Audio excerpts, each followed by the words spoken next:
दोस्तों, infrastructure giant Larsen and Toubro के quarter 4 के नतीजे आने वाले हैं। उसके बारे में वीडियो में बात करेंगे। डिविडेंड का भी अनाउंसमेंट होगा, तो डिविडेंड से जुड़ी डिविडेंड हिस्ट्री जो है उसको हम जानेंगे। और जो important business fundamentals Larsen and Toubro के, ये सब चीजों के बारे में हम डिटेल में बात करेंगे। क्या बिजनेस है, कहाँ से रेवेन्यू आता है, इन सब चीजों के बारे में डिस्कस करने वाले हैं दोस्तों। सबसे पहले आपको नोट करके रखनी है मई 14 की तारीख, क्योंकि उस दिन क्वार्टर 4 के रिजल्ट आएंगे। फाइनेंशियल रिजल्ट जो है पूरे साल के, वो खत्म जो हुआ है उसके आएंगे। साथ में डिविडेंड भी अनाउंसमेंट होने वाला है। अब आपके साथ हम डिस्कस करते हैं डिविडेंड किस हिसाब से लार्सन एंड टूब्रो ने दिया है। दोस्तों, सबसे पहले नीचे आप ध्यान रखिए, 2017 आप देखिए, 14 रुपीज पर शेयर का डिविडेंड था। फिर 2018 16 रुपीज का डिविडेंड था। फिर 2019 18 रुपीज का डिविडेंड था। फिर 2020 में दो बार डिविडेंड आया है, 10 रुपए और 8 रुपए, तो ये 18 रुपए का ये भी डिविडेंड था दोस्तों। और फिर नवंबर में जो डिविडेंड था ये स्पेशल डिविडेंड था। स्पेशल डिविडेंड इसीलिए क्योंकि उन्होंने अपनी एक सब्सिडियरी एक बिजनेस को बेचा था, तो उसके बाद जो पैसे आए तो उन्होंने शेयर होल्डर्स को उन्होंने वापस किए थे एज ए डिविडेंड। तो हमको यहाँ पर ये 18 इंपॉर्टेंट रखना है दोस्तों। 18 रुपीज का डिविडेंड अभी तक आया है। तो हमने देखा है बिजनेस में इफेक्ट तो हुआ ही है ये कोविड के कारण। तो अभी कैसा डिविडेंड आता है, 18 से ये बढ़ता है या कम होता है, हमको उसी दिन ही पता चलेगा, 14 मई के दिन। अब लार्सन एंड टूब्रो बहुत ही बड़ी भूमिका निभाता है जब हम इंफ्रास्ट्रक्चर सेक्टर की बात करते हैं। देखिए, बड़े बड़े इंफ्रास्ट्रक्चर प्रोजेक्ट्स जो है, जैसे इंफ्रा जो ट्रांसपोर्टेशन, जो बड़े बड़े रोड बनाने का, बिल्डिंग या फैक्ट्री बनाने का, हैवी सिविल इंफ्रा, कोई समझ लीजिए बड़ा ब्रिज बनाना हो तो, या टनल बनानी हो, वो वाटर एंड इफ्लुएंट ट्रीटमेंट है। फिर पावर सेक्टर में बड़ा काम है, कोयला coal and gas plant, thermal power plant construction करना हो। फिर हैवी इंजीनियरिंग में आप देख सकते हैं न्यूक्लियर पावर प्लांट, ये सब जो बड़े बड़े जो प्रोजेक्ट्स हैं, लार्सन एंड टूब्रो यहाँ पर काम करता है। डिफेंस इंजीनियरिंग का है, डिफेंस एरोस्पेस वहां पर काम है। हाइड्रोकार्बन ऑन शोर ऑफ शोर, फिर आईटीएस की तो इनकी कंपनी ऑलरेडी लिस्टेड ही है, एलटीटीएस जो है वो। फिर Larsen and Toubro financial, L and T financial service जो है वो है, रूरल लैंडिंग वहां पर काम करती है।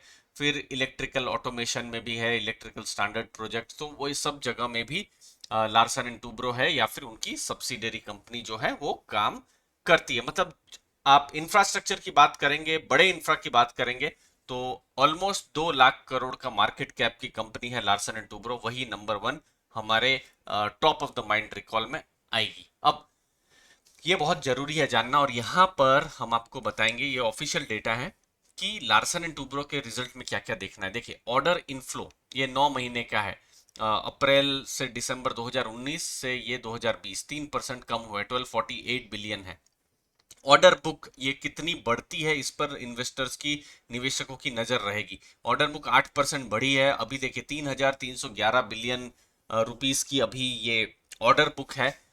ये जितना बढ़े उतना अच्छा, क्योंकि देखिए जो ऑर्डर मिल गया तो ठीक है, चलिए काम तो उसमें शुरू हो गया, लेकिन कितने, जितना बड़ा ऑर्डर होगा तो क्या होगा कि भविष्य की यहाँ पर रेवेन्यू की जो विजिबिलिटी है आप देख सकते हैं। रेवेन्यू कम हुआ है 13%, तो ये बढ़ता है या घटता है क्वार्टरली एनुअल तो हमको बहुत कुछ आइडिया आएगा।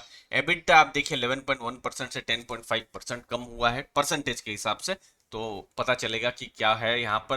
प्रॉफिट आफ्टर टैक्स हम देख सकते हैं 9 महीने में कम हुआ है, लेकिन ओवरऑल प्रॉफिट आफ्टर टैक्स जो है 31% बढ़ा है। तो पैट क्या है वो बहुत जरूरी है देखना। वर्किंग कैपिटल यहाँ पर इंक्रीज हुआ है, रिटर्न ऑन नेटवर्थ जो है वो इंक्रीज हुआ है। अब ये भी इंपॉर्टेंट डेटा है। ऑर्डर इनफ्लो की जब हम बात कर रहे हैं, ठीक है, ये बहुत इंपॉर्टेंट है। तो पूरे साल में या क्वार्टरली कैसा बढ़ा है, देखिए क्वार्टर 2 से क्वार्टर 3 बहुत ही अच्छा गया था।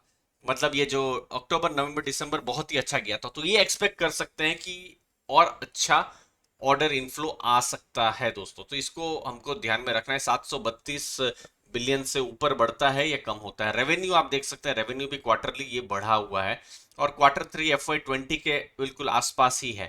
पैट जो है ये भी बढ़ा है, हम देख सकते हैं क्वार्टरली यहाँ पर 23 बिलियन के आसपास। ओवरऑल पैट भी बढ़ा है। तो क्वार्टर टू से क्वार्टर थ्री बहुत अच्छा हुआ है, क्वार्टर थ्री से क्वार्टर फोर देखना होगा कैसा रहेगा। और यहाँ पर एक और चीज बता दे दोस्तों, हमको यहाँ पर एक और चीज यहाँ पर जो ध्यान रखने की रहेगी जब रिजल्ट आएंगे, तो क्वार्टर फोर के बाद कैसी कमेंट्री है वो समझना है, क्योंकि अप्रैल महीना थोड़ा सा डिस्टरबेंस रहा है अप्रैल, क्योंकि अचानक से सेकंड वेव आई है, तो क्या फर्क पड़ा है उसको हम समझने की कोशिश करेंगे। मेन जो 3,311 बिलियन की जो ऑर्डर बुक है, वहां पर दोस्तों मैक्सिमम प्रोजेक्ट्स जो आते हैं इंफ्रास्ट्रक्चर से आते हैं, तो इंफ्रास्ट्रक्चर में जो जायंट है वो है Larsen and Toubro, maximum project वहीं से है। उसके बाद पावर सेक्टर में है, डिफेंस इंजीनियरिंग में है, उन सब जगह से है, बट इंफ्रास्ट्रक्चर मेन है। तो भारत में भी अगर बड़े बड़े ब्रिज बनेंगे, और देखिए गवर्नमेंट का फोकस भी है, मुझे याद आता है बजट में लगभग 5 लाख करोड़ रुपए की बात की गई है इंफ्रास्ट्रक्चर में आवंटन करने की। तो बड़े बड़े प्रोजेक्ट्स बनेंगे तो लार्सन एंड टूब्रो को भी वो फायदा होगा ही, गवर्नमेंट के जितने बड़े बड़े प्रोजेक्ट्स मिलेंगे तो वो एक चीज है। बाकी लार्सन एंड टूब्रो भारत के अलावा भी देखिए 80% बिजनेस तो ठीक है भारत से है, इंडिया से है, लेकिन मिडल ईस्ट में भी अभी कुछ दिनों पहले ही एक न्यूज आई थी, बहुत बड़ा सोलर फार्म ये डेवलप करने वाले हैं मिडल ईस्ट में। तो मिडिल ईस्ट में भी 12% बिजनेस है, ये जितना ज्यादा बढ़े तो उतना अच्छा है। यूरोप और यूएसए में बहुत कम है, रेस्ट ऑफ द वर्ल्ड बाकी सब जगह में थोड़ा थोड़ा है, बाकी मिडिल ईस्ट में बड़ा बिजनेस है। तो मिडिल ईस्ट में कितना बिजनेस बढ़ता है, भारत में कितना बिजनेस बढ़ता है, इन सब चीजों पर नजर रहेगी। इंफ्रास्ट्रक्चर के अलावा बाकी सब सेक्टर्स में कैसा ग्रोथ हुआ है उसके बारे में भी हमको बहुत कुछ आइडिया मिलेगा May 14 को जब रिजल्ट आने वाले हैं दोस्तों। तो उम्मीद है आपको वैल्यू मिली होगी दोस्तों। चैनल को जरूर लाइक शेयर सब्सक्राइब करके रखिएगा, बेल बटन जरूर दबा दीजिएगा दोस्तों। और आपने डीमैट अकाउंट अभी भी ओपन नहीं किया है तो नीचे दी गई लिंक से आप ओपन कर सकते हैं। आपने अपना कीमती समय दिया उसके लिए बहुत बहुत धन्यवाद। थैंक यू वेरी मच दोस्तों।